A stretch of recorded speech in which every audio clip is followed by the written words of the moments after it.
Oh my God, it's so freaking hot. It's over 100 right now. I can imagine it's close to the teens, humidity and whatnot. What's going on, YouTube watchers? Anyway, I'm about to go inside. I've done sweat through a shirt, so I ended up trading off the declatted wheels, the declatted 20s.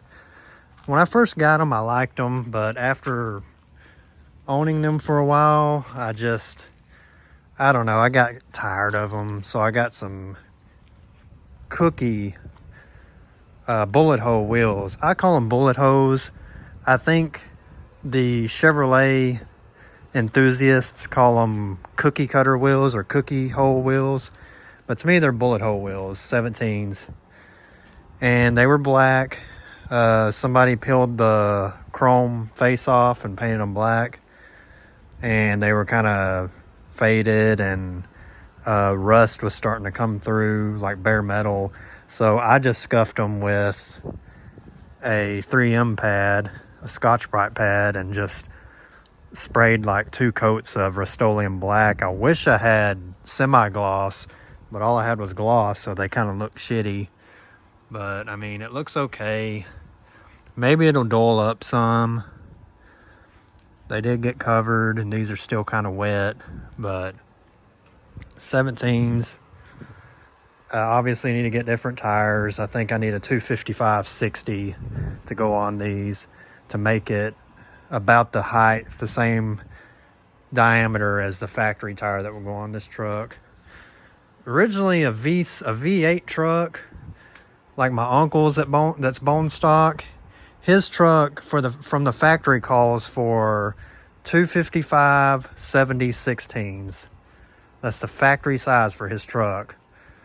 Well, those are I think 31 inches tall, and when you go to a 17, it's 255/60/17 is roughly the same height, maybe like a quarter of an inch shorter. It'll be close enough. But all these tires have LT 245 heavy duty tires, like what you put on a damn dually. But they're 245/75, which is shorter than the 20s I had. But I mean, I'll just have to get different tires. I don't need 245s, and I don't need LT tires. But 255/60s. I've got all the center caps that went with them. Just these came off of a truck, my mom's body style, 07 new body style and up. And when I went to trade, the guy was acting like, I don't know, it was a kid that wanted to trade, and his dad came out and he was acting like, oh, you want to trade for these, like the declatted wheels? And I was like, dude, look, your wheels are black and painted too. And I can tell someone peeled off the chrome plate. And to me, they're in the same condition. And your tires are shitty too. Like, look at these tires. I mean, mix match tires, mud tires, and then an old Michelin tire here that's basically wore out, no good. This Michelin tire, I forgot the date code on it. It's on the other side, but I think this Michelin tire is like 7 or 8 years old. And it's like, dude, come on. At least my declatted wheels, they need to be powder coated to look good with a center cap and then the proper lug nuts, and they're fine. But the wheels that were on it were within 2 years old, even though they were mostly halfway worn down, about like these. They were still newer. I don't even know what's the date code on some of these. Shit, where is it? Let's see. Okay, this one's 21, so that's not too bad. And this one, I'm not gonna mess with these. They still need to dry. It's so freaking dusty around here. I may need to hit that one again. But no, that's 2 coats. That's enough. It's just, I'll move that later when I can. This wheel is 17, so that's pretty damn old. And I want to say this one is like, I don't remember. I know it was 6 or 7 years old. So yeah, these tires are no good on here. The tires that were on my 20-inch D-clads were better than these, even though they were technically no good. But anyway, whatever. We traded. That's a done deal. 17s. I went ahead and cut the lower bolts off the stud off this ball joint. But as you can see under there, it's cut right at the top of the nut, so I didn't have to cut into the nut, and there's almost a 1/4 of an inch space in between the nut and the wheel when I put it on, so that's plenty. Don't have to get all crazy cutting the nut in half or anything, so that should work. I did mention the other video, I did get the brake line. That's the part number right there.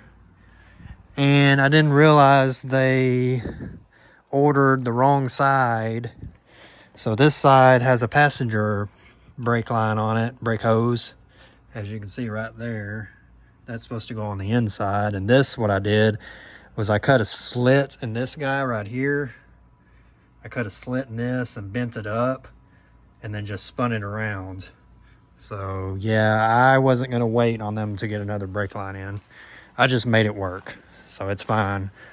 The brake lines are on, it's bled. Everything seems to be working. I can check it right now. I guess nothing's leaking there. I don't see anything leaking. But back here, this one seeps right here. This one stays a little bit moist. As you can see my finger right there. It's not really, it's a tiny drip down there. So that, I'm guessing the crush sleeve, the crush washers, I need to get new copper washers for that one. But that's the only side. I've checked this other side in the back and it don't seem to be leaking or anything. Nope. Completely dry. And everything bled out good.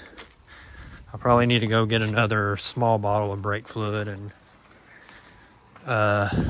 because when I change these washers, I'll obviously have to lose a decent amount of brake fluid, and that thing's already like in the middle of the reservoir, so it will need more brake fluid.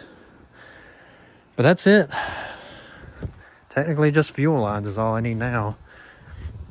These wheels here, I'm happy with these. I wanted some aluminum wheels, but these bullet hose style wheels, they kind of remind me of like the old, if you ever watched Roadkill, where they revamped the muscle truck.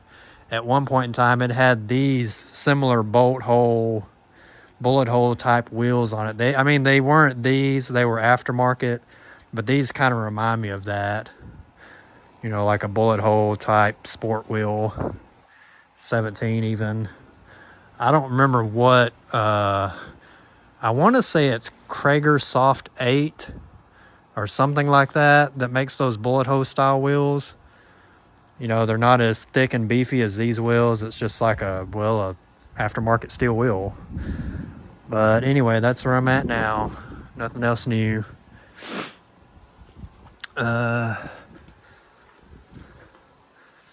guess that's it. I have mentioned before, this thing will run.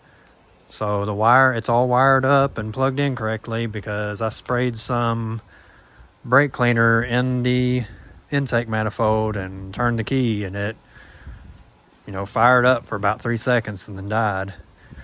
So that tells me everything's plugged in correctly and working. I just need to finish it, I guess.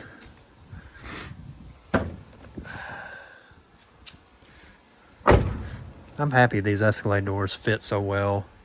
And I brought this fender up some.